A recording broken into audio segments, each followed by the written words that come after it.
Yote mbote na bino tozolanda partout bozali malgré quelques découragements pour musala eleki mingi mais naza obligé na lobela ba patriote na biso balanda nyonso bandeko soki na leki pona loba c'est toujours pona makama mboka na kolobela bino kamwa conflit eza ko régner na bureau ya Chilombo oyo bino nso yebi kaza président ya Baluba. Conflit ezo kota kuna entre Baluba ya Kananga na Baluba ya Bakwanga. Conflit yango ebi makasi na ndenge ni parce que Baluba ya Bakwanga oyo ya Chilombo lukola yebi kaza président oyo ya bango alubasile kama groupe moko boye ezo beta mwa kal na Baluba ya Kananga po basola na Tshisekedi. Malgré bango basali kal wana mais jusqu'à présent ce combien de mois ngoyo tozoko na biso ka malonga te oyo Tshisekedi aza koloba. Alors conflit wana ezana bango kuna benda bika. Ti bokomona vraiment que Chilombo akozala isolé akotikala kaka ye na Baluba Bakwanga. Alors au lieu Chilombo abimisa mbongo po basuma ba Jeep 9 Kamere mutabimisa mbongo donc Chilombo mona mbongo te Kamere abimisa mbongo basombi 157 Jeep 9 na 150 Jeep 9 wana ba oyo bazuna no pour le moment eza Baluba Bakwanga o baza penza pembeni ya Tshisekedi. Alors bandeko na ngai bino boza komona ndenge peuple congolais azoko souffrir ndenge babitumbaza na Baituri kuna na este na ba Congo mais na moment oyo est-ce que 150 jeep eza priorité pour na mboka na biso? Chilombo aza na 508 conseillers. Pour la première fois dans le monde entier, président oya leki na ba conseiller eza président Baluba Chilombo. Na monde entier ko président liboso oya leki na ba conseiller belé eza Chilombo. Alors bandeko nangai certains conseillers certains de ces conseillers jusqu'à présent baza payé. Ba conseiller aussi à ministre mususu ya portefeuille mususu baza mo payé. Donc deko bo s'attendre rien na Chilombo. Nzambe limbisanga mais na yebite soki tokoki ko s'attendre quelque chose na Chilombo. Donc 150 Jeep 9 au balingi bako vérifier na minute eza déjà na Kinshasa. Et calculer 159 voitures neuves, Jeep 9, pardon, 150 Jeep 9. Ils ont monté à combien? Il y a 6 cas qui étaient là, ils ont monté à combien? Entre les temps, enseignants, ils ont payé, banani, soldats, ils ont fait $20, mais $20 on paye, et Kokate, propriétaire, $100, mais sans eux, ils ont fait $60. Donc, ils ont fait mingi. Alors na yebisi bino na tindi bino flash mo que eza ko beba entre Baluba ya Kananga na Baluba ya Bakwanga. Baluba Bakwanga balobi Chilombo aza ya bango. Baluba ya Kananga bango be balobi na ndenge na bango. Mais ba former kama groupe moko ya Baluba ya Bakwanga o baza na priorité ya komonaka fashi. Malgré la barrière au bazo sala pona kuta naye président pe au bazo sala barrière on dirait président Malonga azana ba projet nzoka président mo pe kaka azanga ne sa projet parce que aibi na rien il n'a jamais travaillé voilà aibi ne longo côté donc Kamere azoko signer ça que biloko belé oya komana berere na ba faute a tchakuna yelo ko la aibi ne longo côté so ba bine signer a signer mais balkanisation ya mboka makamase belé oyo Chilombo a signé boko za la surpris un jour na banzi bolu quand même bobomaye. Alors bandeko ngai naza kopesa bino les programmes bidons. Il y a chef de l'État, il y a Baluba Oyo, eza essaie d'intervenir. Donc voici, mes chers patriotes, les programmes bidons du chef de l'État de Baluba en RDC. Le 21/6/2019, il est entendu en Égypte. Donc, le 21/6, donc, on a évité sur les allélos, sur les le 21. Donc, a priori, tu l'as fait en Égypte. Le 25/6, Chilombo est attendu na wapi na Malawi. Il fallait akene na Malawi le 25/6. Et ça va mboka oyo Kabila a yebisaki ye a pesaki ordre qu'il faut que na mboka oyo avant on a mboka mususu. Donc le 28/6, il faut azala na Djibouti. Alors, le 36, Chilombo, il faut azala retour et pas Iwapi à Kinshasa.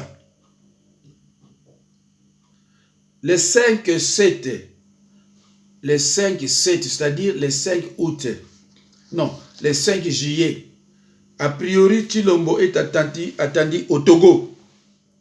Voilà. Faut akende namboka ya Togo, ya Togolais.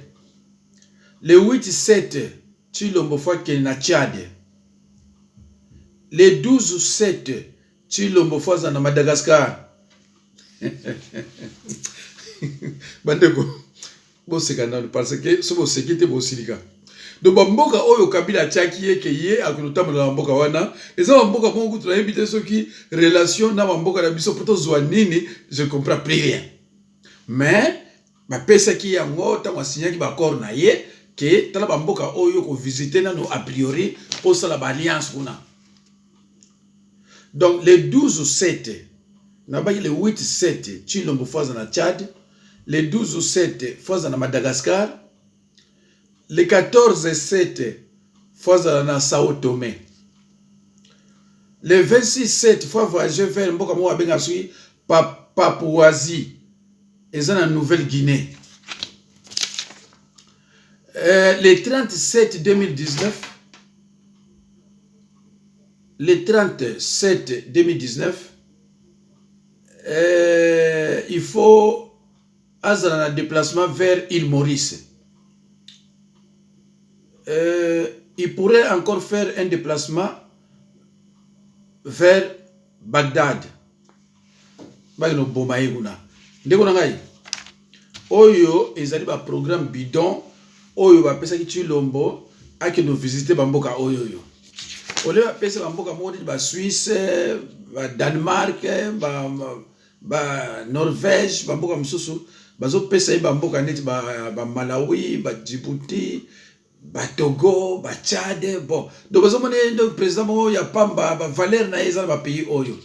Alors bandeko na ngai et voilà, on a expliqué bien déjà du Kamoliboso, il y a conflit au Ezali entre Baluba ya Kananga na ya Bakwanga. Ça c'est 1, 2. Les voyages bidons, les programmes, voici les programmes bidons du chef de l'État de Baluba. Na pays Oya Okende, na meki vraiment pour ça là tout, na Sabino. Mais comme d'habitude, Tokoyo Kana nous Muluba ya Kananga azana base aza oloba moi quelque chose awa toyoka yela boke binyo so bande konangai. Voilà tokoyoka. Sur le plan des droits, ça ne se justifie pas. La Cour s'est prononcée à invalider hors délai les parlementaires. On ne peut pas considérer cette position et cette décision comme étant légale. Et que les gens qui ont été même validés, ils ont été à l'Assemblée siégés même, et 60 jours après, 70 jours après, vous revenez sur cette cause. Nous comprenons que c'est sur le plan politique. Pour quitter Genève, il avait dit que non, il avait consulté la base. Et maintenant, aujourd'hui, la base refuse ce mariage-là entre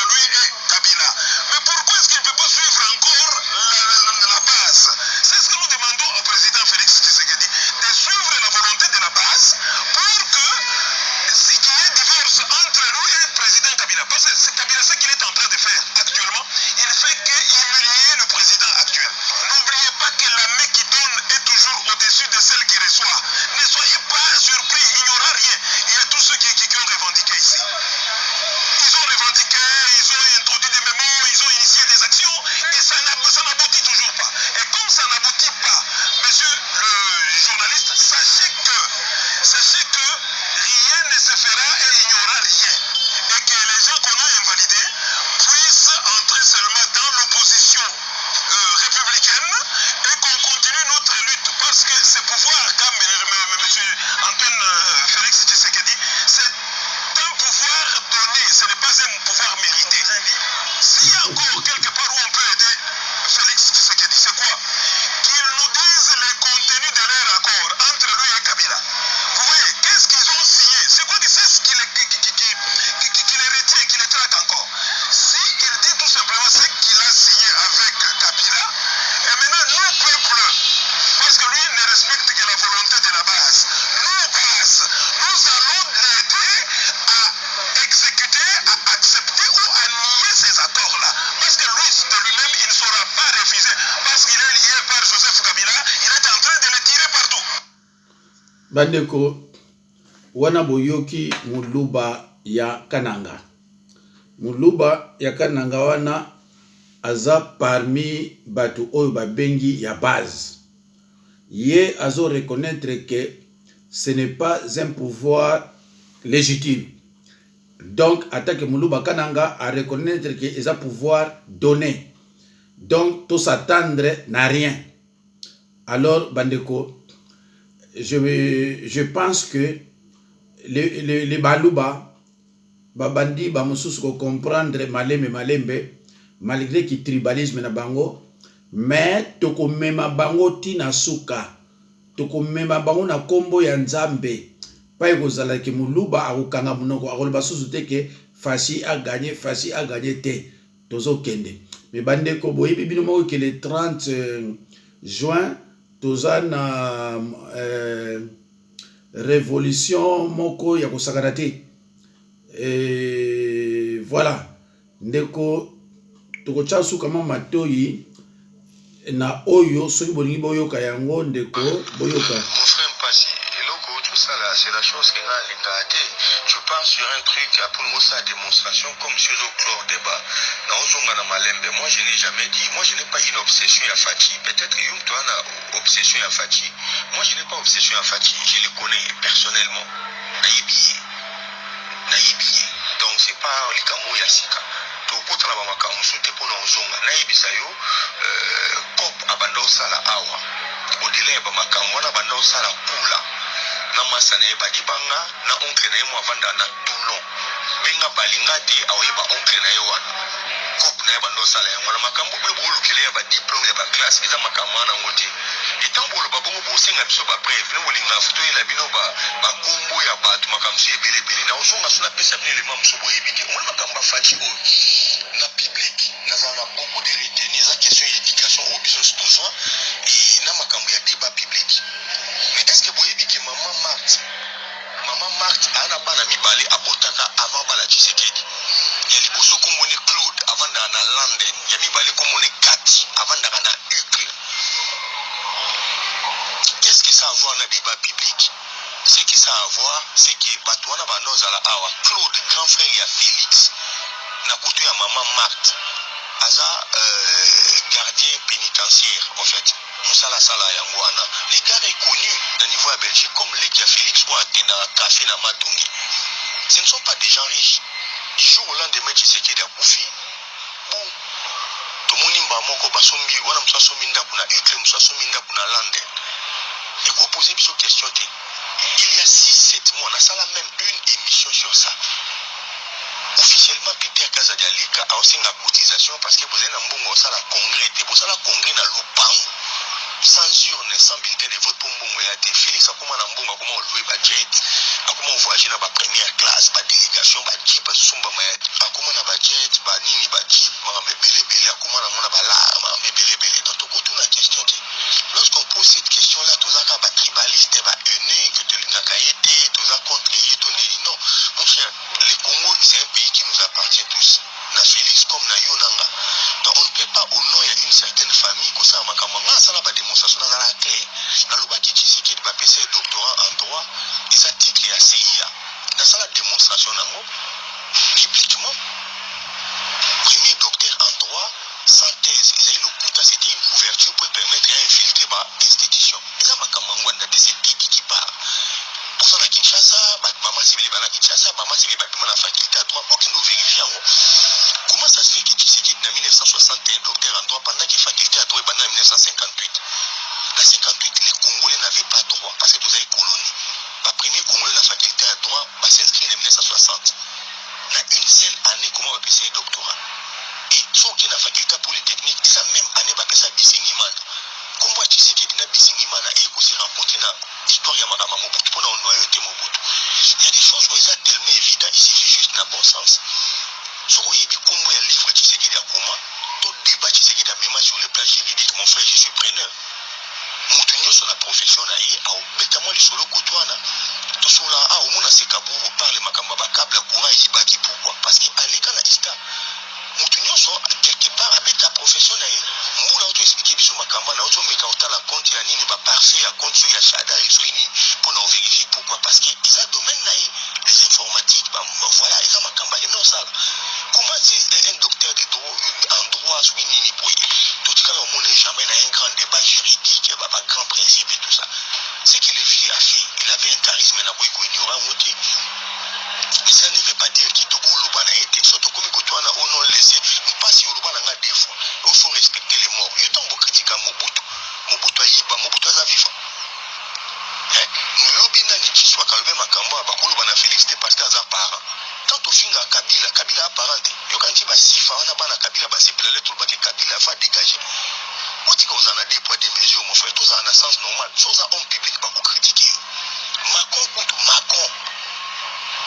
Bafinga bae bafini moi si na maman kokuma me belé point ya ko lobate ki weza makamba vie privée et nous ça la vie privée na makamba public tant Félix abano ça ba cop na awa sala na centre ya tri à Bruxelles 5 odi centre ya tri musala basala c'est-à-dire ba lettre soki yi uzo kabula ba par rapport ya ba code postal musala sala ya ngwa asala yi muta sala na batu asala na GLS. Il y a des choses que vous dites, mais pour l'ambassade. Ne dites pas quelle est l'influence dans la moupa, comme il y a moulin, c'est Kabou, on va infiltrer bisou, c'est Kabou, on va infiltrer bisou. Pas belge, pas bien. Pour une balle, qui c'est comme Congolais, beaucoup de temps. Ils ont mieux outillé qui va belge pour la Makamba, il y a origine, il y a nationalité, tout ça. Autant il y a des livres, on va chercher, le quoi, Turner, Miles, sur Makamba Congo. Mon frère, prenez le temps, soit recul. Il ne faut pas qu'on compte en akati ya sentiment ya makambu banulata ou nous soit quoi moi mutanzila. Il y en a pas peur, on a pas tellement na basanze tamanga na 12e ribo comme mon frère. Toi tu devais éclairer les débats. Et bon arrêter le quoi à chaque fois que vous n'êtes pas d'accord, pour que ça va tout élevons les débats. C'est comme si vous bêta masolo ya ba planète, vous bêta mamba ya ba ufologie, vous bêta no makambeza ngati. Na débat ngo bo éleva, quel est le discours que vous portez?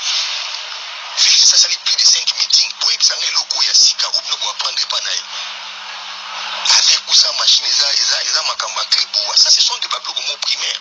Pendant les bateki là biso makambo qui unité à opposition. Parce que là Félix na olo makamba lelo Jean-Pierre Koumout mabe, Katumbi Koumout mabe. Est-ce que yo yebi que Félix a une interdiction aux États-Unis pendant 5 ans mutalongo la muza Katumbi? Mon frère, il y a beaucoup de choses. Je connais tout là. Pourquoi on appelle ça interdiction aux États-Unis? Ils ont aller chercher. Non, on peut sauver l'élément. Ma comme ça, surtout le bangote, parce que tu as quelque chose contre eux. Vous avez dit que nous avons pour des terrains de mon frère et moi, nous avons là Congo profond, peut-être plus que vous. Oui, mais information bien à tout bien, ça va partir de la vision, on va tout là-bas béni, là-bas au jour. Bambo comme ça, Congo. Bandeko, je crois que moi j'ai eu l'honneur, il y a beaucoup d'étatons. Bolandaki, mutu ya Muluba ya Kananga secrétaire général na nyonso na lobeli bino. Je crois que vous comprendre moke mais tozo kende kaka malembe po tosalaka mwa conclusion na suka soki tan kozala mais bandeko na ngai eza mwa pasi dans ce sens que tokoki ko s'attendre na rien et pas ya Tshilombo. Soki boza batu o bolingi bo s'attendre na quelque chose, bo s'attendre na rien pour na Tshilombo. C'est pour cela le 30 juin eza date oyoyo ba Congo, ba Swahili, bato bandundu, bana Kisangani ekoyinda eyinda pote to bengana Tshilombo na bato nyonso oyo baza ko soutenir ye. Alors bandeko na ngai boko yoka toujours bana na mboka o bazoloba.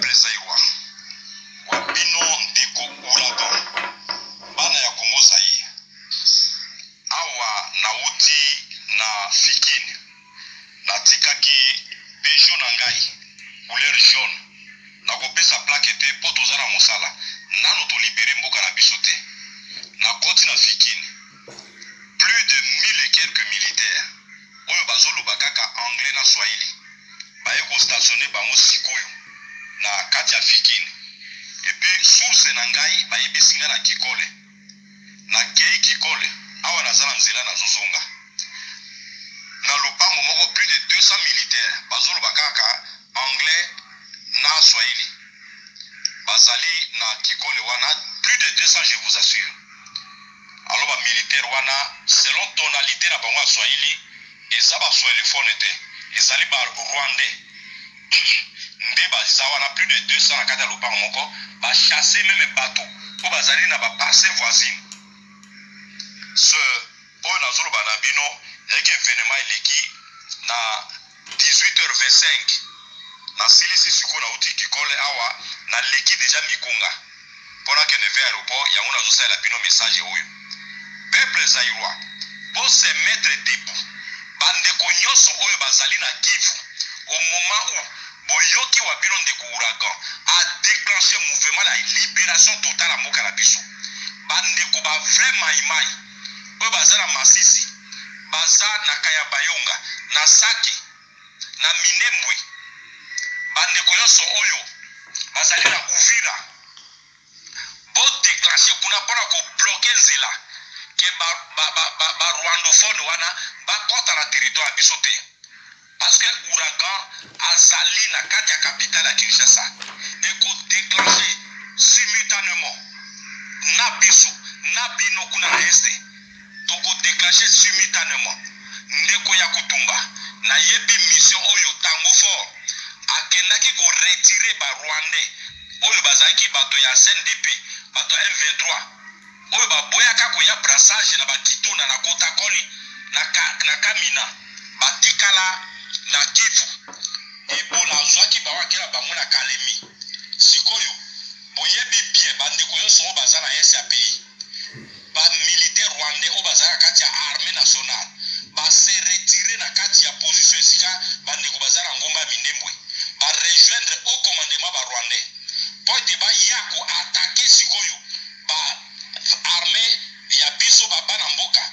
po bakende ko capturer général ya Kutumba bandeko bakutani de lundi mardi mercredi lobby plus de 370 morts oyo kufi na camp ya banguna na mboka na biso bana mboka bravo général ya Kutumba mwana mboka bravo ndeko zala wana tango tozo récupérer capital awa mouvement ouragan ezo récupérer capital toza ko rejoindre yo pona ko nettoyer batusi ba utu nyonso yo bazala este parce que bazali ba rwandais ba utu bazali na kati ya parc na Kayabayonga na Yanzali na Tongo na Masisi kolongwa Goma jusqu'à Bunagana ezali na 100 km de Goma Bunagana espace wana ezali frontière artificielle bakoki kolongwa na parc bakoti na Gisenyi po bakende ko attaquer Kigali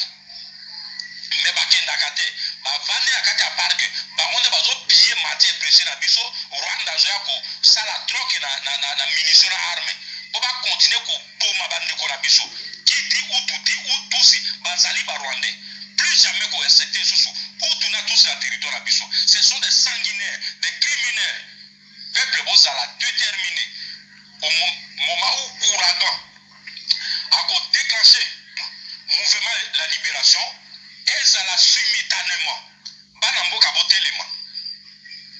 yango na lobi na bino na wuti na fiki na keki kole awa sikoyo nazali à 200 mètres na aéroport ya Njili nazozonga sikoyo na kati ya ville bandeko botelema oyo nyonso azwi message oyo avulgarize na bato nyonso baza repertoire na ye bandugu wapenzi nyinyi muko ku Kivu Sud Kivu Nord Kivu musimame mufungula macho uragana sema hivi musimame sasa kama uragana anza moto hapa kukwese nyinyi kule kuese musimame muweka moto sasa tu bloke ba peuple tusi utu hii biko ku nchi yetu ku Nord Kivu Sud Kivu tumufukuze baingia kwapo biso tozali bato na kati ya mboka na biso tozala plus de 450 et quelques dialectes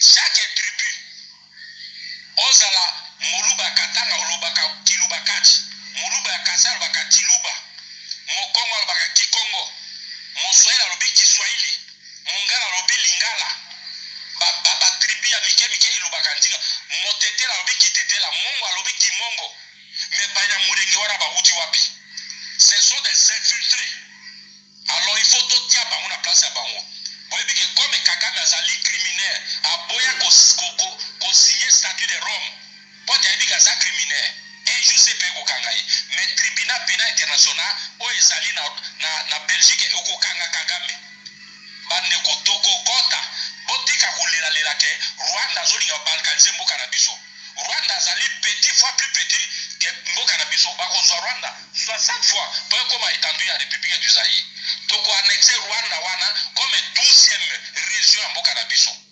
bandeko botika kolela ouragan de libération ezali na nzela chaque chose a son temps peuple zaïrois biso tozala bino na kati ya ville ya Kinshasa bo identifier bureau ya bato ya cour constitutionnelle ntango ouragan déclenché bo bloqué kati wana babima te tokokanga bango 100 ans de prison bato ya seni bo bloqué kati na bango bopesa bango isi ya kobima te bino bandeko nyonso bozali batrafiquant na nzela mai kokende pa bandeko na biso ya ngambo na Brazzaville yo oyo tokozwa ata pendant 50 ans toyebi ke yo nde omema nanga mpo okatisa na Brazzaville akima yo libota na yo kosila kanisa 10 millions 12 millions ya peuple oyo ekufi lelo oyo nanga azali participant ya liwa bandeko na biso basengezi aza na kati kalamba aza na kati bamembre nyonso ya seni ya ville ya Kinshasa bazali complice bato ya cour constitutionnelle bazali complice moto nyonso nemi tambwe mwamba bato wana batoma lwaka bazali complice ya liwa oyo ezoleka kati ya mboka na biso ouragan ezodéclenche ndeko ya kutumba kobrese arme te bandeko nyonso baza bamaimai oyo Kabila fabrika bino botuna bandeko batindela bino image ya bandeko na bino bamaimai oyo bamema bango na Kinshasa nsima force terrestre bomona baute lokola bapigime oyo bazolaka kati bacolonel baofficier supérieur bacapitaine jusqu'à lieutenant baofficier subalterne basous-officier de première classe et deuxième classe les caporaux les militaires les soldats boya botala place bandeko na bino bazolala Kabila utiliser bino mpona intérêt na ye alors yango bandeko na lobi na bino plus jamais bo déposer arme te bo rejoindre ba véritable force de résistance ya défense ya mboka na biso yo ndeko mukuna na te yo mise en garde bêtise ezosala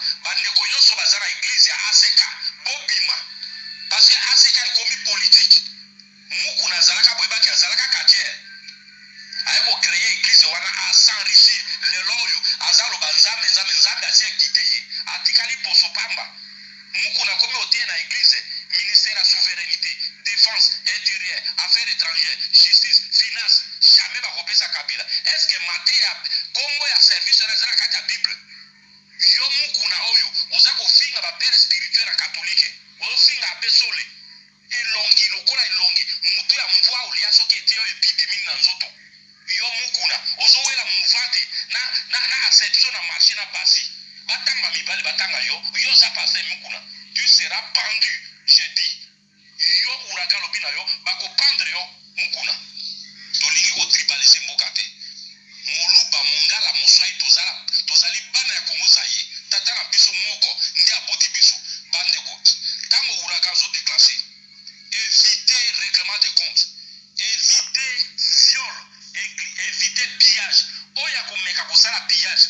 règlement de compte. Akokuta na ouraka porte na konaï.